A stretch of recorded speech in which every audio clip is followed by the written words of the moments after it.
안녕하세요. 그로스 리서치 팟캐스트입니다. 오늘은 유럽연합이 추진하고 있는 새로운 전기차 보조금 정책과 탈탄소화 전략에 대해 이야기해 보겠습니다. 최근 스위스 다보스에서 열린 세계 경제 포럼에서 테레사 리베라 EU 청정 공정 경쟁 담당 수석 부집행위원장이 밝힌 내용은 유럽 자동차 산업과 친환경 정책의 미래를 엿볼 수 있는 중요한 발표였습니다.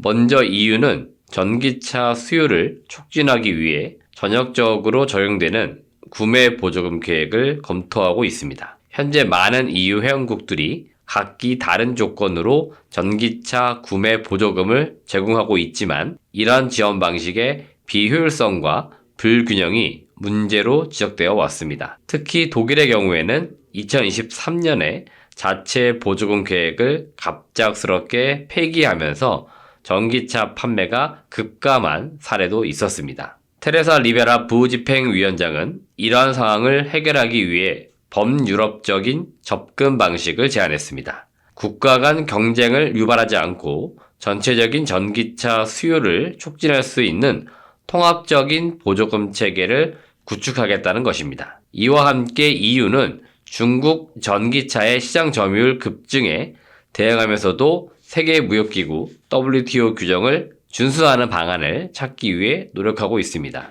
이는 유럽 자동차 제조업체들이 글로벌 경쟁력을 유지할 수 있도록 지원하면서 동시에 공정한 무역 원칙을 지키겠다는 의지를 반영한 것입니다. 특히 이번 보조금 정책은 단순히 전기차 시장만을 겨냥한 것이 아니라 유럽 경제의 핵심 산업 중 하나인 자동차 부문의 경쟁력을 높이는 데 중요한 역할을 할 것으로 보입니다. 리베라 부집행위원장은 유럽 자동차 산업이 세계적으로 요구되는 수준에 도달하기 위해 포괄적인 접근이 필요하다고 강조하며 이번 정책이 자동차 제조업체들의 기술력 향상과 친환경 전환을 촉진할 것이라고 설명했습니다.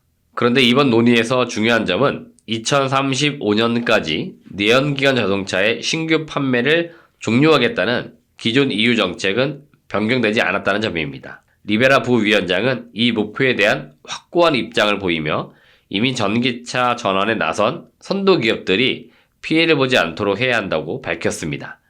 다만 전기차 판매 목표와 이를 달성하지 못한 경우 제조사에 부과되는 벌금 제도에 대해서는 유연성을 고려할 수 있다는 입장을 밝혔습니다.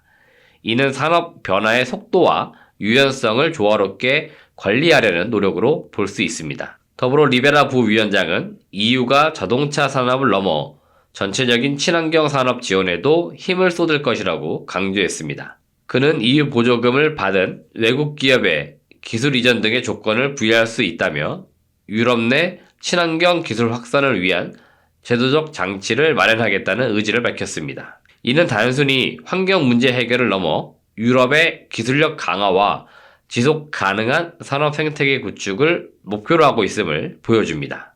마지막으로 리베라 부집행위원장은 트럼프 행정부 시절 파리 기후협약 탈퇴와 같은 국제적 친환경 동력 약화에도 불구하고 EU는 탈탄소 정책을 강력히 유지하겠다고 선언했습니다.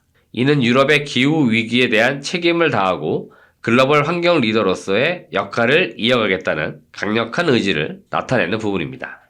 오늘 다룬 EU의 전기차 보조금 정책과 탈탄소 전략은 유럽 자동차 산업과 환경 정책의 중요한 전환점을 예고하고 있습니다. 이러한 정책이 실제로 어떻게 실행되고 글로벌 자동차 시장과 환경에 어떤 영향을 미칠지 앞으로도 주목할 필요가 있습니다. 오늘 팟캐스트는 여기까지입니다. 청취해주셔서 감사합니다.